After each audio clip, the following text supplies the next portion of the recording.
That's pointofview.net. When this mom ended a bad relationship, she found out she was pregnant. After the father told her to get an abortion, Julia was confused and didn't know what to do or who to talk to. I just knew that if I got an abortion, a part of me would be broken. Julia was referred to a preborn center where she was counseled and supported with the strength she needed to choose life. I couldn't imagine my life without him. Because of them, he's here. We're going to get through it, and it's going to be okay. Preborn centers provide hope, love, free ultrasounds, and the gospel in action to moms like Julia. To find out more about the ministry of Preborn, visit them online at preborn.com. Again, that's preborn.com. Or dial pound 250 and say the keyword baby. That's pound 250 and say the keyword baby. Your love can save a life. The Awakening. The Awakening. Download and listen at your leisure with the podcast page at AFR.net. Now, back to our host, Bishop E.W. Jackson. While you are recovering from that devastating news about Snow White, I will use this opportunity to give you a couple of housekeeping issues that to give you a chance to sort of gather yourself. I'm going to be speaking in Naples, Florida, on Friday, May 21st at 7 p.m. at New Hope Ministries. That's at 7675 Davis Boulevard, where the pastor is Bishop Grant Thigpen. I'll be there at 7 o'clock, May 21st in Naples, Florida. And by the way, that following Sunday, doing a little trotting here, flying all over the place. That following Sunday, I will be at Res Life Church in Granville, Michigan. That's not far from Grand Rapids. In Granville, Michigan. In fact, I'll be speaking at 3 services there. Sunday, 3 or 2? Well, anyway, I'll be there all day Sunday. Okay, I'll be there all day Sunday. Oh, no, I'm speaking, that's right, 2 services in the morning and a service in the evening. That's what it is. That's at Res Life Church, and that's at 5100 Ivan Rest Avenue, Southwest Granville, Michigan. So any of our listeners anywhere near either of those, come on out and visit with us. And please make sure you tell an usher, tell someone that you're an AFR listener. I'd really love to meet our AFR listeners, to say hello to you and give you a chance to meet me personally and give me a chance to meet you personally. So if you show up at either of those events, please let us know. We'll try to keep you informed of where I'm going to be. For those of you who might be listening in that particular area and want to come out and be a part of an actual live service in person.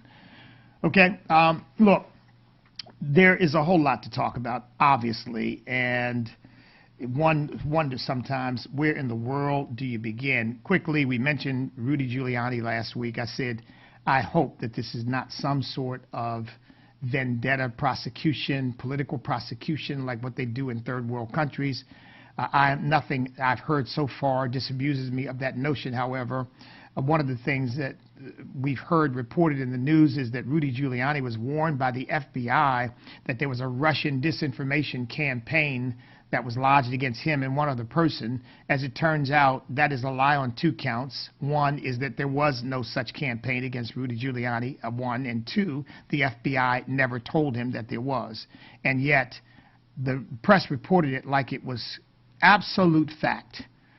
Which is another reason why, folks, we are so thankful to God for American Family Radio, because here we're going to always seek to give you the facts. And I know personally for me, and I think I can speak for every other host, if I tell you something that I learn is not accurate, I'm going to correct it so that you know. And I'm going to correct it with the same enthusiasm with which I said it, because we want to promote the truth, the whole truth, and nothing but the truth, so help us God. All right, look, last week, Senator Tim Scott created a lot of controversy and a lot of interest because of comments that he made in response to President Biden's, I don't know what to call the thing, but his speech. basically his socialist declaration. That's really what it was, a socialist declaration. And as a result, Tim Scott got some really nasty responses. So he went on one of the major stations this past weekend, and he said some things that were interesting. But he also said, while he was speaking, that he thinks that the vestiges of slavery and Jim Crow and that sort of thing are still with us. And I have a lot of respect for Senator Tim Scott. I don't agree with him on everything. I've said before, my experience is different than his. He says he's been stopped many times by police when he shouldn't have. I have not had that experience. I can't think of a single time I've been stopped by a police officer when I really shouldn't have. I probably should have. I can think of a whole lot of times I probably didn't. I didn't get stopped by police when I probably should have. You know, every now and then getting in a little hurry and driving a little faster than I should. Every now and then, folks. Only every now and then. But he said something that I thought was interesting. He said that the vestiges of racism and Jim Crow and slavery are still with us. And, you know, I profoundly disagree with that. I really do. I just profoundly disagree with it. Look, I think that every person born today, and perhaps born, I don't have a specific number, but perhaps born in this last generation, but certainly in the last 50 years or so, every person born sits on their own foundation. They rise or fall on their own foundation. It has nothing to do with slavery. It has nothing to do with Jim Crow. It has nothing to do with racism. It has to do with the choices that individuals make in their lives. Now, of course, the choices that parents make certainly affect children, and therefore one could say, and I would say, that the biggest single impediment to progress in life in our country, and certainly true in the black community, is the breakdown of the family. You know, 40% of children born in America now are born out of wedlock across all ethnic and cultural lines. 40%. 40% are born out of wedlock. Now, we know that it's most acute in the black community because the latest numbers I've looked at say 75%. That's up from 72%.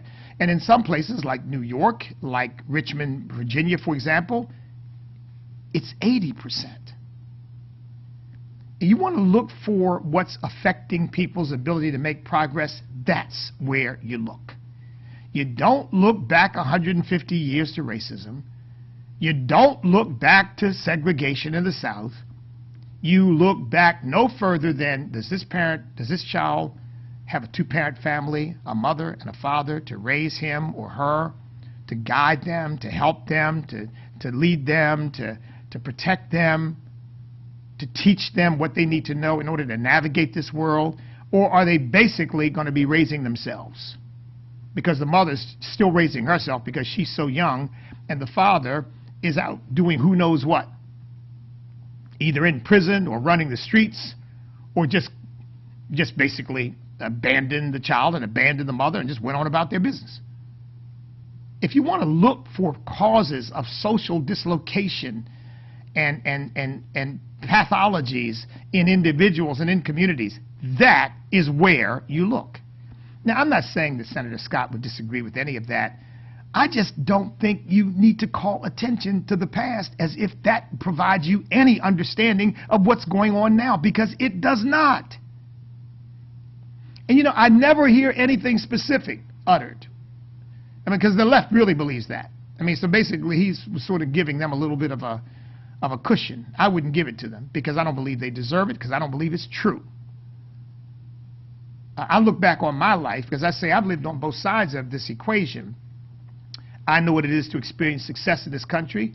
I know what it is to live in foster care and not have either of my parents there to give me guidance. By the way, a book I've just been reading by Ryan T. Anderson called Truth Overturned, he shares some data about the importance of biological parents to their children. You know, we don't talk about that much because that's not so politically correct. But he talks about the fact that there is enhanced ability on the part of biological parents, mother and father, to raise children whose DNA comes from those two parents.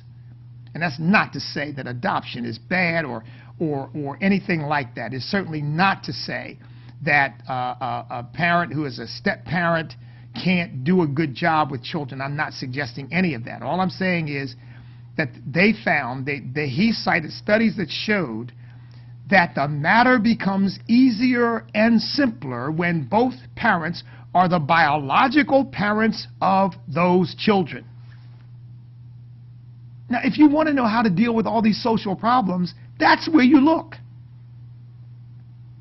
Because with each iteration of the family that is a breakdown from what God intended as a result of divorce, there's a step-parent, okay? God bless them. And they're going to do the best they can, and in many cases they'll be successful.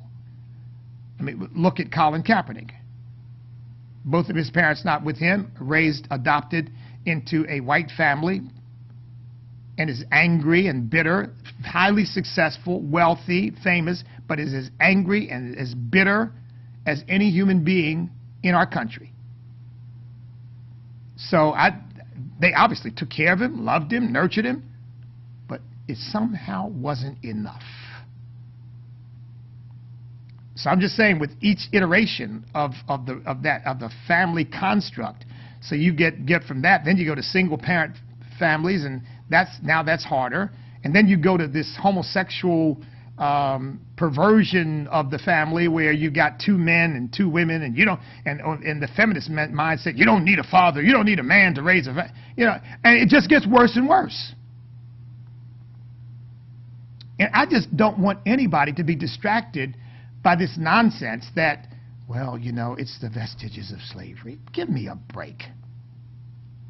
There was never been a moment in my life when I felt in any way that, oh, this is my problem. Oh, that's why it's slavery. I mean, really, it's preposterous.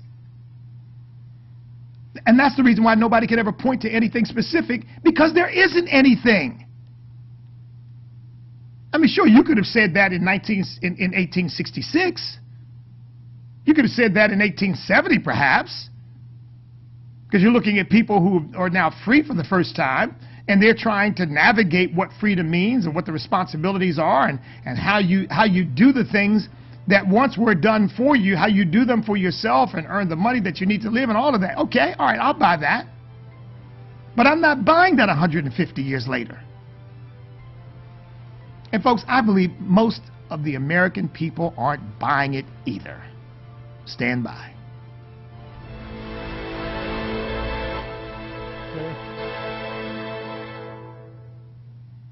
It's my turn. Bishop, if you don't mind, reach back and turn that air Here is conditioner. your host for You know what? I heard it. Come John on. Man, I got to remember to turn it off before I start the program. Several years That's no ago, I problem. ran across what is to me one of the most beautiful stories I've ever heard. Maybe you are familiar with it, maybe not. I still want to pass it along. A fellow by the name of G.W. Rosenberry told it. He's dead now, but the story lives. Dr. Rosenberry was riding a Yeah, train I thought I had it across off, the Randy, until I state heard it come on. Congress. Yeah, that's okay. There It's were not a few a problem. people on the train, and Well, he I couldn't turned it keep off. from noticing a young man who seemed very nervous. Everyone seemed to notice how restless and tense he was. He'd take a seat, sit for a moment, get up, and move. Finally, Dr. Rosenberry went over to where the young man was. I got to see if Sit I can get down me a beside new him one and that's spoke. quiet. Do you have trouble, son? Is something bothering you? I would certainly like to be of help if I can. The young man looked at Dr. Rosenberry Yeah, it for might a not be moment and that then one's spoke. so loud, it's just on the right Well, I don't frequency mind that we telling notice you, he it said. so much. Do you know where Springvale is? Dr. Rosenberry answered. Isn't it the next stop? The young man spoke again. Yes, sir. We'll be there in a few moments. That's my home. I lived there until 3 years ago. My mother and father live there still. But 3 years ago, I had a quarrel with my father. I told him he'd never see me again. I packed my bags and left.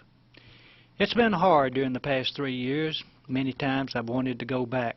I wrote Mother often. I wrote her last week and told her I'd be passing through. I told her I'd like to stop for a moment if it was all right with Daddy. I told her that if Daddy said it was all right for them to hang something white outside the house, and I could see it when the train passed. I told her not to do it unless Daddy agreed. She'd do it anyway, you know. Well, there was a period of quietness. The boy looked out the window. Then the terrain became familiar. The train was nearing the house where his parents lived. He spoke to Dr. Rosenberry excitedly. "Mister, would you look for me? It's the next house, just around this bend. I just can't look. If there isn't something white, I just can't look."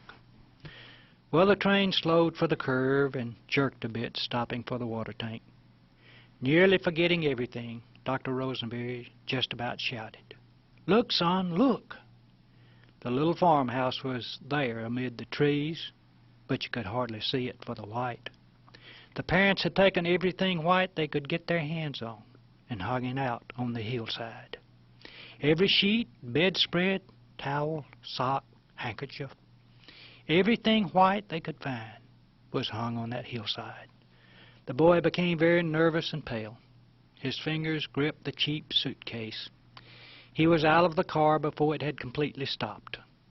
The last the passengers saw of him, he was running up the hill to his home as fast as his feet would carry him. It's an ageless story. Remember how he told it? But while he was yet at a distance, his father saw him and had compassion, and ran and embraced him and kissed him. The white sheets are still out, and so many need to come home. This has been My Turn with Don Wildman, a production of the American Family Association. The Awakening. The Awakening. Download and listen at your leisure with the podcast page at AFR.net. Now, back to our host, Bishop E.W. Jackson. I want to begin to take your calls here in this segment. The number is 888-589-8840. That's 888-589-8840. And by the way, folks, this is a footnote. I want to come back to this point I was making. And here again, I don't mean this as a criticism of Senator Tim Scott, because I really like the guy and admire him. I just think he's wrong about that. But I want to sort of prove my point, provide the thesis for that, the evidence for that thesis, I should say. But before I do that, I want to remind you of something. I don't know how many of you have caught Anita Dunn on television. She is a senior advisor for the President of the United States. Anita Dunn is a confirmed communist. Yes, she is a confirmed communist. Anita Dunn, out of her own mouth, said that one of the two people she most admires in the world is Mao Zedong. And she is senior advisor for the president. So when you hear me say things like, these people are communists, I mean, for some people, it may seem like, well, wow, that's really far out. But folks, I'm not saying things without there being an evidentiary basis for it. In fact, a friend of mine who's running for governor here, he came to, I was at a rally with him, and Pete Snyder, and Pete says, E.W. said some things to me some time ago, and I thought, E.W., take the tin hat off, buddy. Hey, have a couple fewer cups of caffeine. He said, but you know what? Here we are. Here we are with stuff that most of us never imagined could be possible in our country. And it's not that I'm prophetic or anything. It's just that I know that sin never gets enough, and these folks who are pursuing a sinful agenda are never, ever going to stop. They're going to keep reaching for more and more. So I just pointed that out just to let you see these communists have infiltrated our country. Now, they wouldn't. Now, if you asked Anita Dunn that, she would say, well, no, I'm an admirer of Mao Zedong. I'm not a communist. Well, come on. I'm sure she would deny that. I'm sure she has no communist membership card in her pocketbook or anything like that. But I'm talking about their thinking. Now, it's no longer whether you're carrying a card in your pocket, but whether you're carrying Marxism in your heart. And we've got a lot of people in our country who are now. In fact, the Democrat Party has just been infected with it. I don't know which came first, the godlessness or the Marxism. I don't know whether Marxism led to the rejection of God or the rejection of God opened the door to Marxism. But either way, that's where they are. Now, look, I just talked about the fact that the problems that we are facing are not the result of racism and Jim Crow, the breakdown of the family, the lack of progress in these inner cities. These things are the result of a cultural pathology that has been aided by the left and by the so-called progressives, and has been, frankly, propagated by people like Jesse Jackson and Al Sharpton and Stacey Abrams and Maxine Waters, who frankly leech off of the pathology. They leech off of it. See, they benefit from the pathology because then they can sweep in as saviors and, oh, here I am to save the day, you know, just like Mighty Mouse. And that's about, you know, in terms of spiritual stature and character, that's about what they are. They brought Al Sharpton in. What was he brought in to preach the funeral for? Or was it Dwayne Wright or somebody? But yeah, I mean, bringing in a demagogue, because that's what they're going to do. They're going to demagogue the issue and never offer anything that actually helps solve the problem that the people in these communities are facing, which can only be solved by themselves. It can only be solved by the police. Can't solve it. The social worker can't solve it. The pastor can't solve it. He can help by preaching the truth to folks and telling them that what they need to do, that they've got to take personal responsibility for their own lives, but he can't solve it for them. Well, look, here's what's happened since we had the 500 riots in 220 locations last year, none of which, by the way, I point out to you, were insurrections. We're only allowed to use that word with regard to what happened at the Capitol. Well, if what happened at the Capitol was an insurrection, then attacking police departments and federal buildings and city halls are also insurrections. I mean, it's either one or the other. One can't be an insurrection and the others, oh, they're just peaceful protests, gotten a little out of hand. Let's just go here again. Truth is just, these people wouldn't know the truth if it slapped them, because they have no involvement with the truth. They don't care about the truth. They're not interested in the truth. They're interested in whatever lie will promote their agenda. But here's what's happened with all the wokeness. Defund the police, dismantle the police. Was it Rashida Tlaib? We got to completely do away with the police department and the criminal justice system. Year to date, after all that mess last year, which didn't help a single black person. They're supposed to be the ones that are being rescued and justice is being demanded. Oh, let me not get ahead of myself. It didn't help a single black person. Killed a number of them. Injured a number of them. Got a number of them put in jail. But didn't help anybody. Didn't help the country. Didn't help them. Didn't help the cities that these riots broke out in. Didn't help anybody. So then what's the point? Well, the point is the perpetuation of the problem. That's the point. The point is not to solve it, because if you solve it, you don't have a basis for some of these politicos to hold on and control the people who they need to get elected and to stay in power. Here's what crime has done year to date over last year. And last year, this stuff began in the spring of last year. Now, here we are in early May, still the spring of this year. But year to date over last year, New York, 64% more shootings than year to date last year. They say 9% more homicides. I don't believe that's true. I believe that's a lie. I believe it's a lot more than that. But I don't trust Mayor de Blasio to tell anybody the truth. I think he and Cuomo are cut from the same leftist cloth. And you know what that means? By any means necessary. Whatever you do is okay as long as it's as long as it is advancing the cause. Philadelphia, homicides up 33%. Shootings up 8%. I don't know about that one either. Those two numbers seem a little discordant. Chicago, homicides up 33%. Shootings up 39%. Los Angeles, homicides up 30%. Shootings up 73%. And by the way, we're not talking about police shootings. We're talking about people killing each other in these communities. But you know, we're not allowed to talk about that. Let me go on. Police morale. In Las Vegas, retirements are up 37% over last year. People are getting out. Louisville said that they are in a dire straits. They are in dire straits because of the lack of police personnel now from people resigning, leaving, retiring. Portland, they've got 93 vacancies in their police department.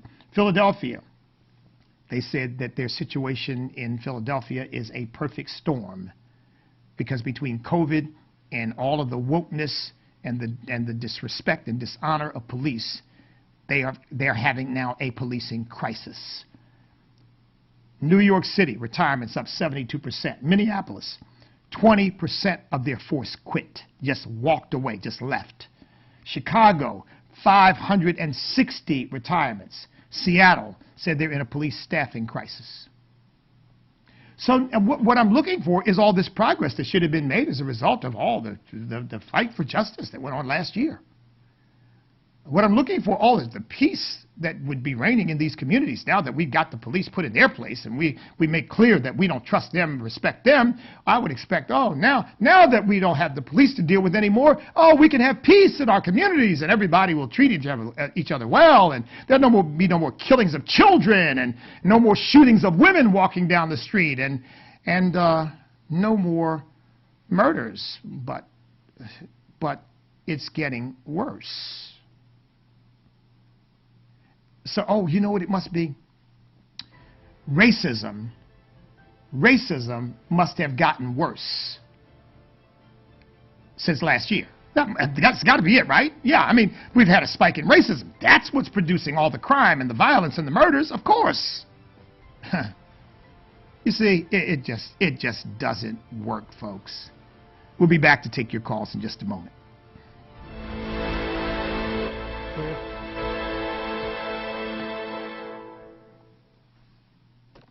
American Family Radio newscasts are now available as a podcast. I'm Rusty Pugh. I'm Steve Jordahl. Didn't catch the full story? Listen to the podcast. I'm Chris Woodward. I'm Chad Groening. Didn't have the radio on at the top of the hour? Listen to the podcast. I'm Charlie Bunch. And I'm Fred Jackson. Get accurate news from a Christian perspective whenever you want it with the American Family News podcast.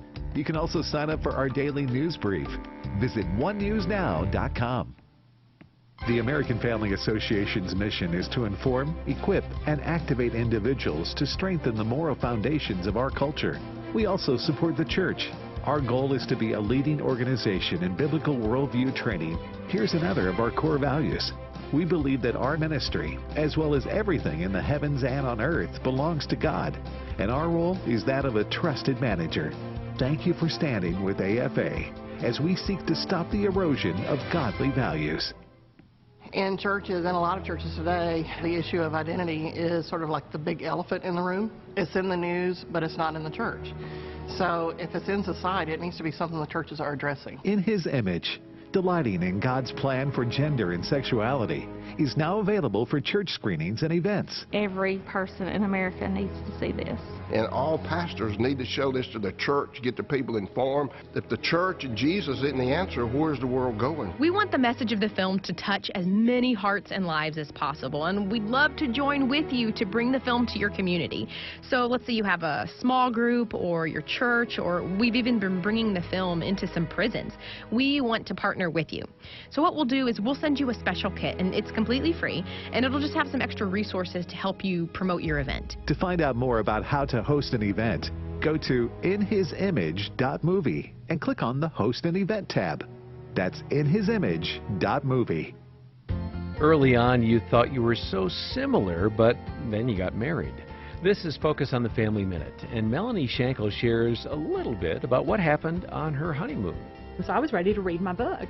And he said, "What are you doing?" And I said, "Well, I'm reading." And I said, "Did you bring anything to read?" And he pulled out a Cabela's catalog. He pulls it out and he thumbs through it. And the plane, you know, they hadn't even, I don't even think everybody was even on board yet. And he said, "Well, I'm done with that. What now?" And I was like, do you not read? And he was like, not really, I don't like to read books. And I just, it was that moment of, we dated for 2 years. Like, you would have thought that would have come up, but it just Didn't goes cover to, that, huh? we never covered that. And to this day, he's like, you can just tell me about your book. So it was that whole thing of, then we were on a 3-hour flight, and I read on flights. That's what I do. But all of a sudden, he was that passenger that you hate to sit next to because they want to talk The whole instead time. of letting you read your book. Hear more from Melanie about appreciating your spouse's differences at FamilyMinute.org. Back to The Awakening with Bishop E.W. Jackson on American Family Radio. The number is 888-589-8840. Just one quick statistic, then I'm coming right to your calls. Police arrest an average about 10 million people a year. If out of that number of arrests, 1 million people were killed, we would say, wow, that is a crisis. That is a major problem. That would be 10% of the people they arrest. If 1 million people were killed, that would be one out of 10 million. If 1 million people were killed, that would be, what did I say, 10 million, 1 people? No, if 100,000 were killed, that would be 1%, right? 1%. And that, but still, that would be major, wouldn't it? 1%, 100,000 people. Out of those they arrest, the 10 million they arrest, that would be a major problem. If 10,000 were killed, which would be 1/10 of 1%, 1/10 of 1% were killed. 10,000. Wow. That would be a major problem. That would be a major problem. Still, that's a lot of people. The number of people killed in the 10 million incidents of police interactions is less than 1,000. Folks, that is 1/100th of 1%. That is 1/100th of 1%. About a quarter of those people happen to be Americans of African ancestry. That is 1/4 of 1/100th of 1%. And the left wants to convince us that the problem in America with black people is police brutality. Folks, it is just the most insane, preposterous notion. The problem is not police. The problem is the breakdown of the family and the pathologies that exist in the inner city that justify the crime, the lawlessness, the rebellion, the violence, the murdering, the drug dealing, the gang warfare, and all the other things that are intended to these communities that police have to confront and deal with.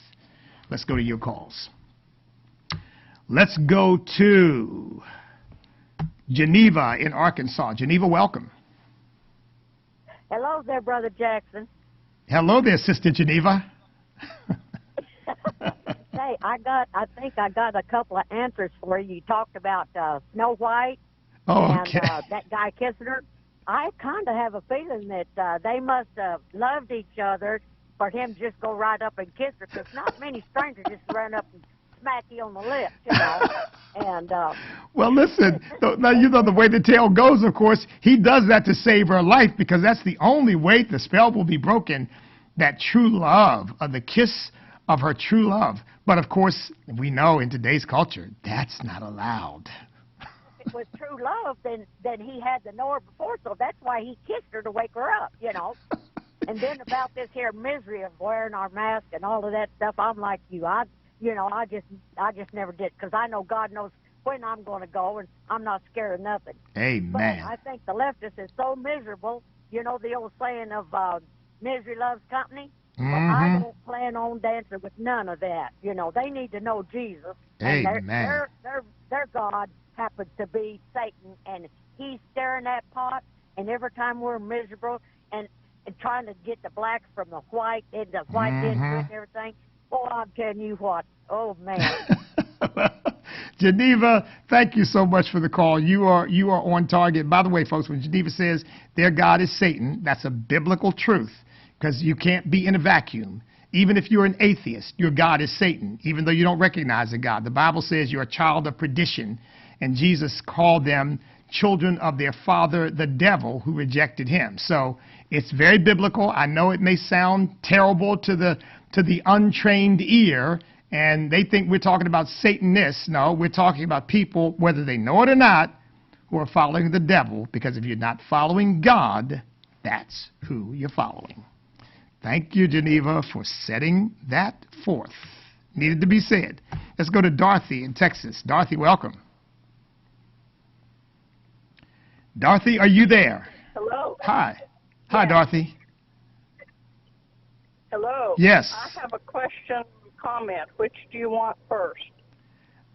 Make the comment first if it's brief, so that way we can get to the question. I'm sorry, I didn't hear you. I said make the comment first, and then we'll get to the question. Oh, okay.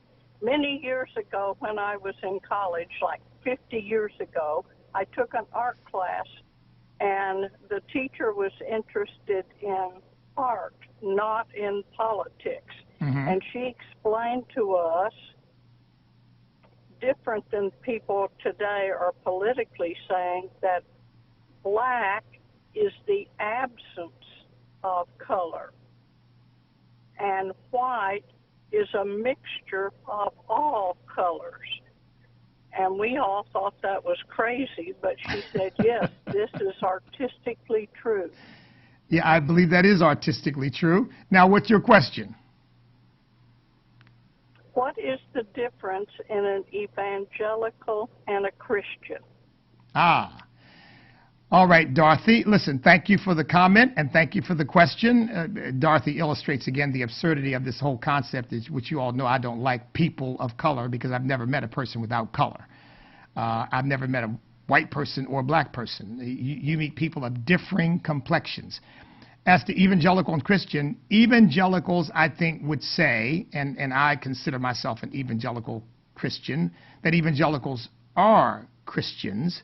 But I think the way the world would see that, or the people looking from the outside in would see that, is evangelical Christians are people who believe that the Bible is the inerrant word of the living God and the final authority in all matters of faith and practice. And, you know, you can have different, shall we say, doctrinal understandings of different passages of Scripture. But I would say all people in the Baptist church and in the Pentecostal church and the charismatic churches, generally speaking, here again, I'm not trying to be exhaustive here, folks, I want to get on to other calls, would probably be categorized as evangelicals. So that's the best I can do. I would say this: whatever category a person gives themselves or feels that they fit into, the most important thing is that they are a born-again believer in the Lord Jesus Christ, filled with His mighty Holy Spirit for the purpose of serving Him.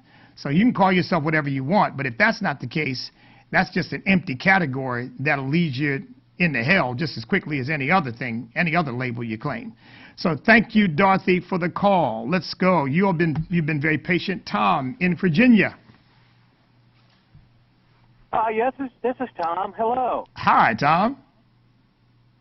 Hey, how you doing? Hey, first of all, if I may, I'd like to make an apology, if I could. I let my 7-year-old grandson watch Snow White, and I'm really worried that it's going to give him a twisted view on how to treat women when he gets older. Oh boy, so I want you to know I'm getting him counseling. I'm getting him some counseling. Tom, Is that the most I feel ridiculous sorry thing for you. you've ever seen? Oh. I wanted to rip my radio out of my dashboard and throw it if it wasn't for wanting to listen to the rest of your program. Well, thank you. Thank you, Tom. Glad you resisted that impulse. Yeah. Oh, is that the stupidest thing you've ever heard? Well, oh, my God. Yeah. These people need to get a life. They really do. They need to get a life. But, you know, Tom, on a serious note, they're trying to remake society. They're trying to just have everybody on pins and needles about every little thing. And in order to avoid being criticized or called a bigot or called a hater or called a misogynist, you just kind of go along. Using it. I would say I woke up early this morning. Right. Exactly. Could you describe woke? Well, look, woke is really just another euphemism for politically correct. It's another euphemism for Marxism and socialism and moral and cultural relativism, a whole set of ideas, a whole slew of ideas for systemic racism and that America is inherently a white supremacist country and evil and all of that. So woke means that you agree with all of that. That's what it really means. And I think because it's kind of a cool street way of saying it, because we wouldn't say, well, you're woke, we would say you're awake. But you can't say it that way, because that would be an homage to correct English. And we know that correct English comes from old white people, and we can't speak correct English because we're not going to submit to that. So you come up with wokeness. It's just, so that's what it is, though, Meldia. It's a whole compilation of far left ideas, all encapsulated in that one word, woke. And it's frankly ridiculous. But Meldia, thank you for the call. Let's get to Justin in Missouri. Justin, welcome. How are you, brother? I'm blessed, Justin. We don't have much time, and I'm hearing a feedback in the. Well, Justin, sorry about that. I've got to go. Wow, I wasn't keeping a close enough eye on the clock, or I might not have come to you at all. Call me again tomorrow. And you, Mark, as well in Texas. Thank you, Mark. I see Mark made a comment. He likes the show. Appreciate hearing that, Mark. Thank you. Yeah, folks, from Snow White to every kind of craziness you want to imagine to deny reality, that's where we are. And that's why you all have to step up, stand up, step up, and speak up. Because otherwise, our country is going to go to hell in a handbasket. And we're not letting that happen. Because we cannot be defeated if we will not quit, because we are on God's side.